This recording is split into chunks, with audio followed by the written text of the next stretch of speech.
All right, welcome back, Saw Shop. We got this thing ported out. Opened up the bottom of these transfers going up in there. Polished at the tops right there. Got a little bit in the corners right here. I've already put the intake boot on, but I got a pretty good bit out of the bottom and widened that intake, bottom of the intake right there. So now we're ready to try to start going back together. We're going to let me find my Permatex here.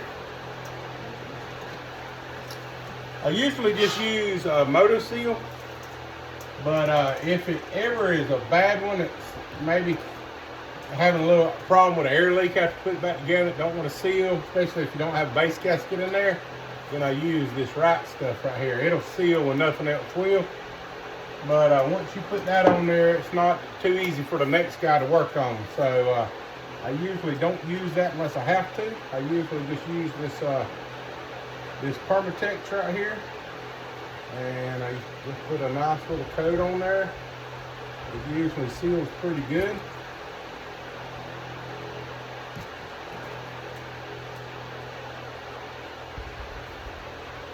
I go ahead and get it on there pretty good, and then I go back and I'll touch it up and make sure I don't have to clear it up where it's trying to get down in the cylinders and stuff before I start to put it on there.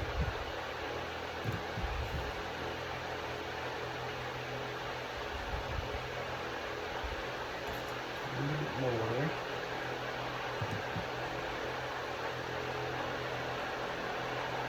Make sure you got a good coating, because you want this thing to seal up, because you don't have a gasket, you don't have a base gasket in there no more. Now just take a little bit of, make sure you don't have none trying to go down in the transfers and stuff, and going down in the cylinder. There's nothing working against what you're doing.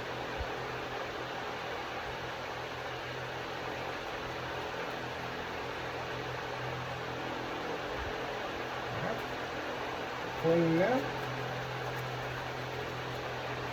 That on there. Alright, we're going to go ahead and put a little bit of this ultra slick on the piston. Put some on these rings so it goes back together good. Don't mind being a little bit liberal with it, because all it's going to do is just make it smoke a little bit to start with when you first fire it back up. But that way it ain't dry. And it goes back together. And I usually go ahead and, even though I ain't had it apart, I'll shoot a little bit on the down on the crank bearing, down at the bottom. Now we have a part. We'll go ahead and get these rings lined up here. And I've got a ring. You can put it together without a ring presser, but the ring presser just makes life so much easier. Makes it going together a lot simpler process.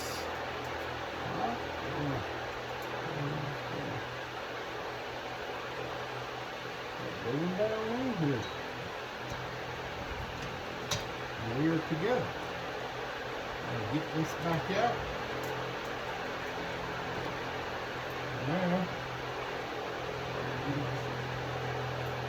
I'll feed the intake boot down as you go.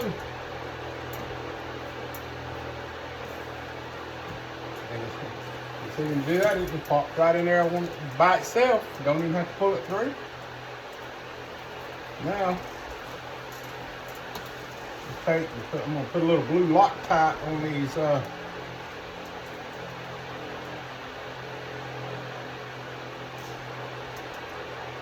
bolts here.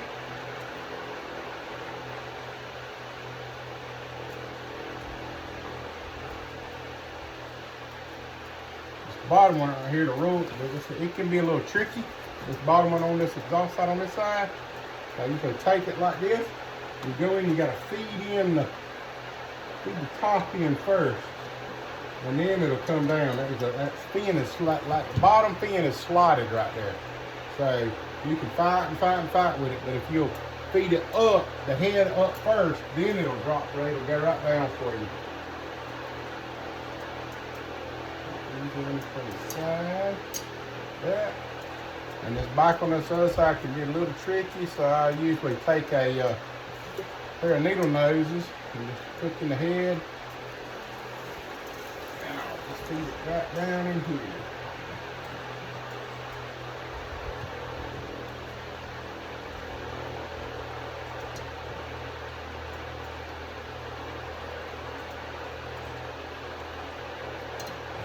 In there. Like I said earlier, you'll learn all the little, more you work on them, you'll learn all the little tricks on how to put them together in a timely manner and things like that.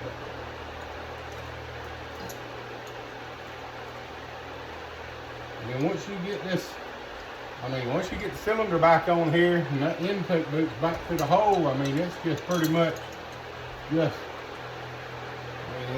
from there, it's just kind of sticking everything back together. Ain't much to it from there.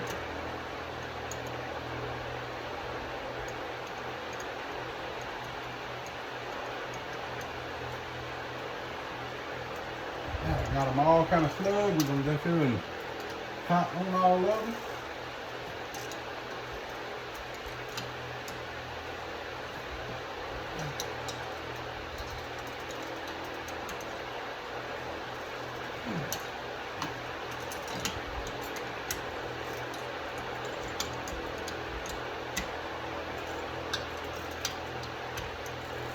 All right.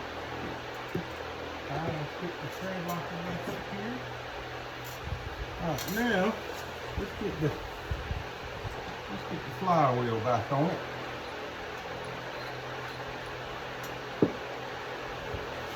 Get the key. Flywheel key back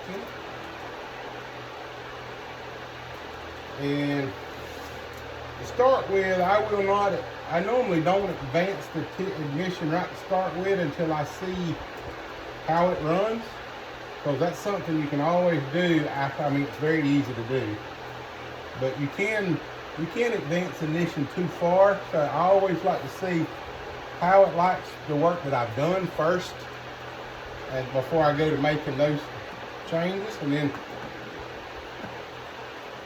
once I do make those changes, then if it needs ignition advance, timing advance on ignition, then basically I'll start at usually 2 degrees and then go from there, because you can destroy a chainsaw with timing advance.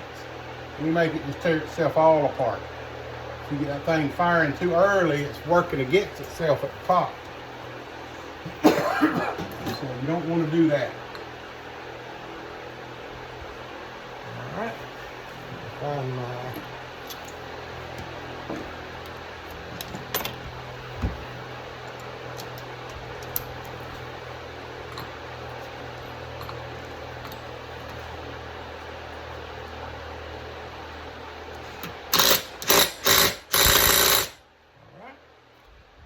Back on there. Now, let's put the recoil cover back on it.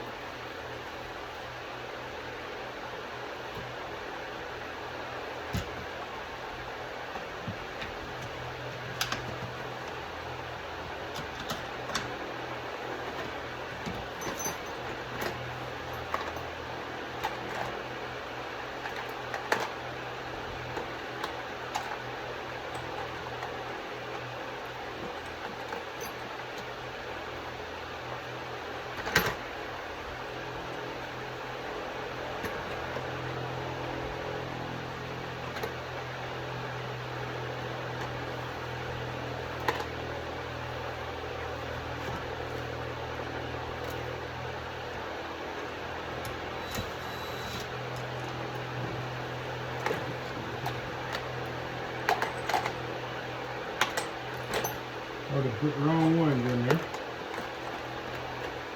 And the little washer goes on the top.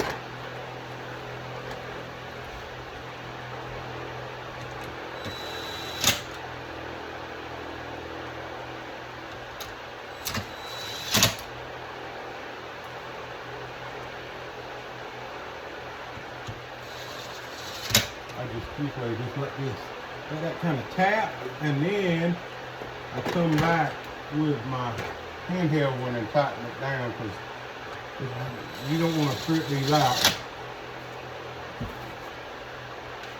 And I just come back in here and tighten them down to where I want them.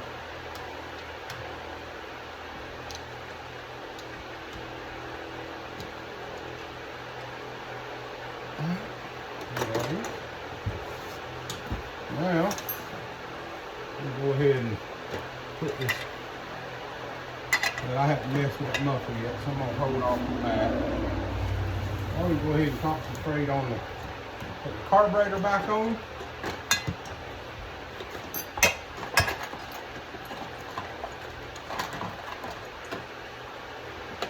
So we got the little boot insert that goes in there that stops it from collapsing. That's what the purpose of that's for. So when you're under full throttle and it's creating a vacuum on the intake side, you're not collapsing this boot. Oh, get in there.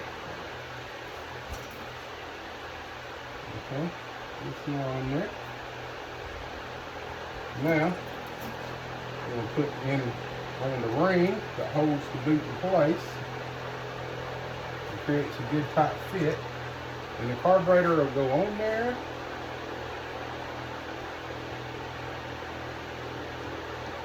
Like so. Now I've got to reach in there. Hopefully the throttle will go back on easier than it come off.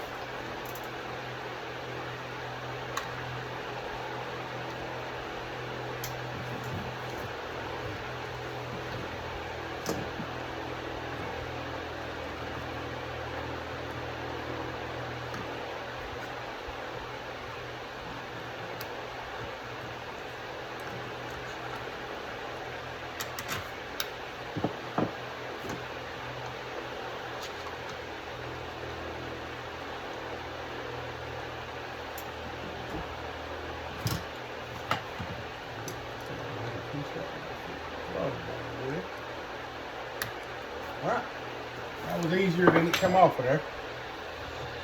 Now we're going to feed the gas fuel line back on. Fuel line on, take the clamp off.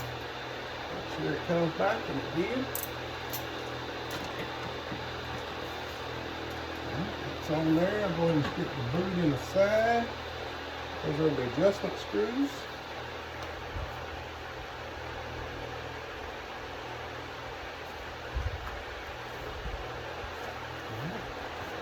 Now,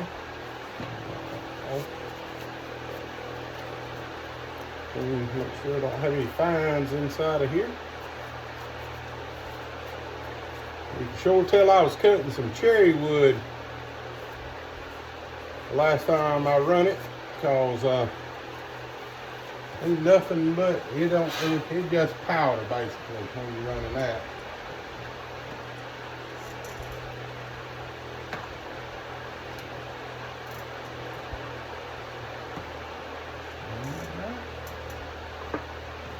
It's in there.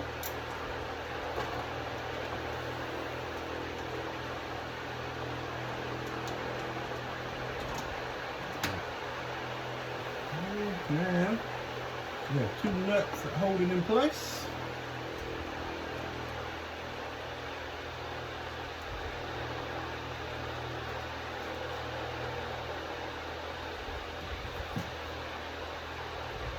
And then tighten these down, and then I'll get the ratchet to it.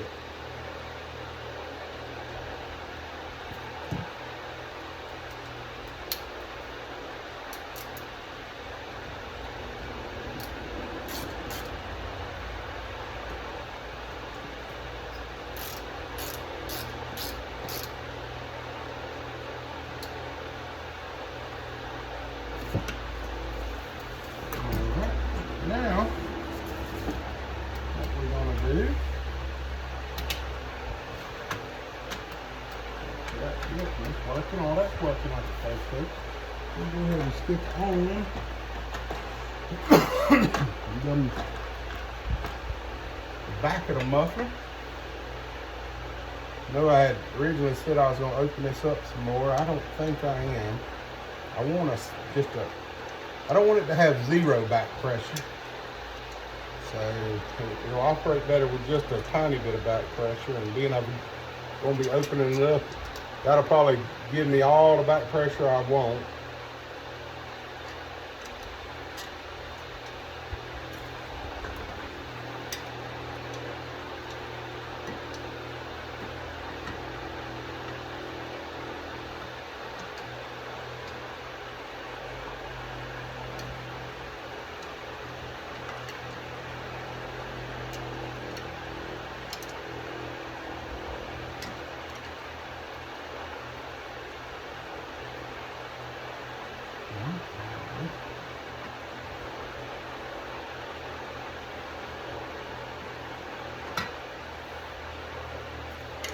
And I'm not going to go ahead, I'm not going to put on the front plate, but I'm going to go ahead and put the screws in it because I want to get it lined up right where I want it. So we're going to do that.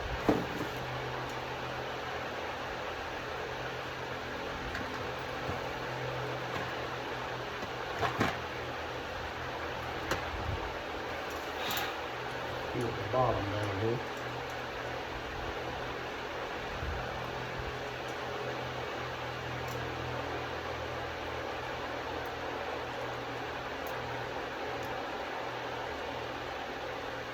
I always try to line them up before I tighten down the ones in the, before I line down the ones in here in the cylinder, and I'm just bumping them, and I'll hand tighten them with this right here.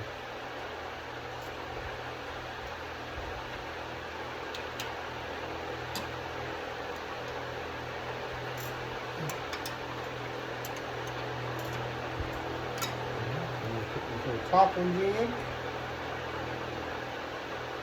We're not getting far from a test fire here. We'll probably test fire in just a few minutes. We're getting it put back together. We're going to test fire it without the cover, so she's going to be kind of rowdy sounding. But I'll wear some hearing protection. Do that. Alright. Now, let's go ahead and put the top cover back on it.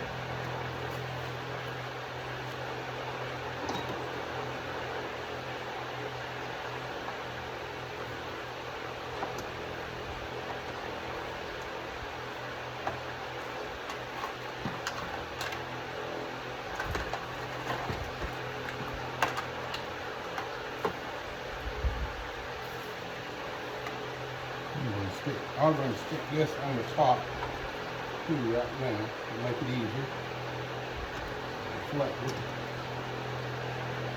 Alright, now I think we got close enough. I think that's how I get the plug in there.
On this side.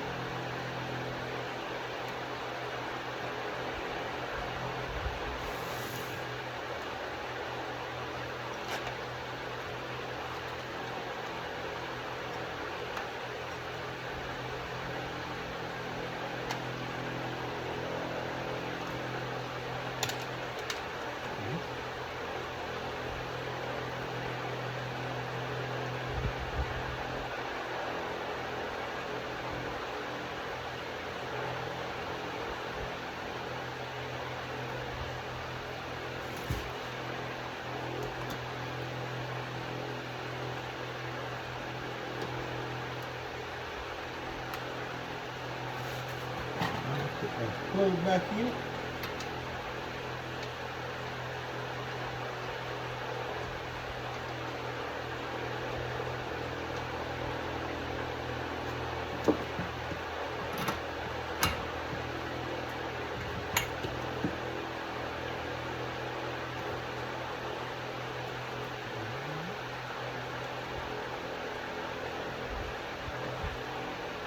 This is what I was trying to.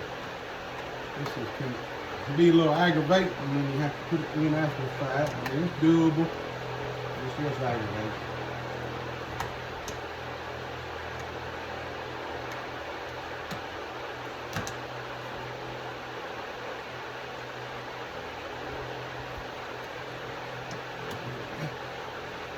In there. Yeah.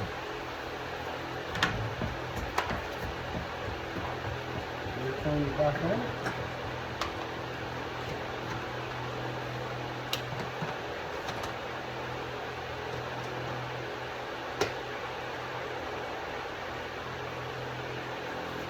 Let's put the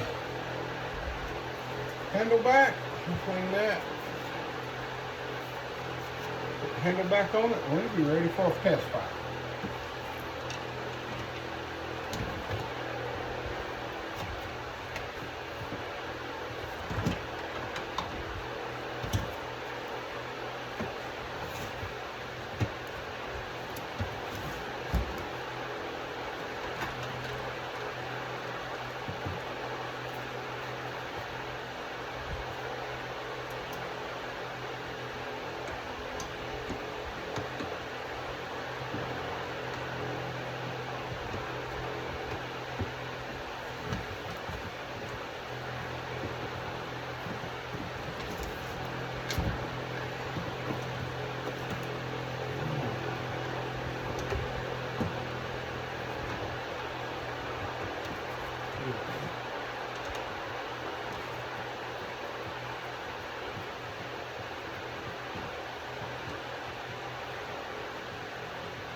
And there's two different sizes of these screws. The shorter ones always go in the bottom of the fuel tank handle, down underneath the saw.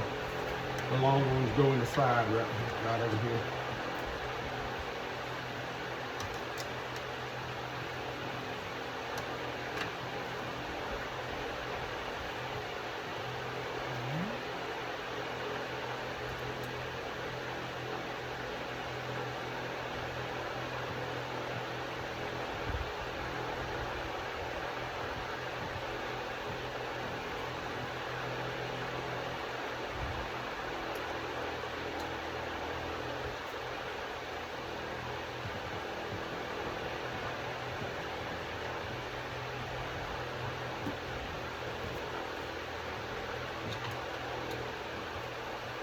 All right.